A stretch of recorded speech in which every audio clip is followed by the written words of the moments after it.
शुरू अल्लाह के नाम से जो नहायत मेहरबान और बेहद रहम वाला है। ए जिन्नात और इंसानों की जमात, क्या तुम्हारे पास तुम में से ही पैगंबर नहीं आए थे जो तुमसे मेरे अहकाम बयान करते और तुमको इस आज के दिन की खबर देते? वो सब अर्ज़ करेंगे कि हम इकरार करते हैं, और उनको दुनियावी ज़िंदगी ने भूल में डाले रखा, और ये लोग इकरार करने वाले होंगे कि वो काफिर थे।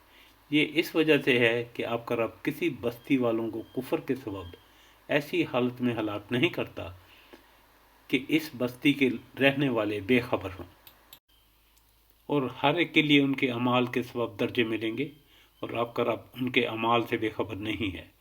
और आपका रब बिल्कुल गनी है, रहमत वाला है। अगर वो चाहे तो तुम सबको उठा ले और तुम्हारे बाद जिसको चाहे तुम्हारी जगह आबाद कर दे, जैसा कि तुमको एक दूसरी कौम की नस्ल से पैदा किया है। जिस चीज़ का तुमसे वादा किया जाता है वो बेशक आने वाली चीज़ है, और तुम आजज़ नहीं कर सकते। आप ये फरमा दीजिए कि ऐ मेरी कौम, तुम अपनी हालत पर अमल करते रहो, मैं भी अमल कर रहा हूँ। सो अब जल्द ही तुमको मालूम हुआ जाता है कि इस आलम का अंजाम कार किसके लिए फ़ायदा मंद होगा। ये यकीनी बात है कि हक तलफी करने वालों को कभी फलाह ना हुई।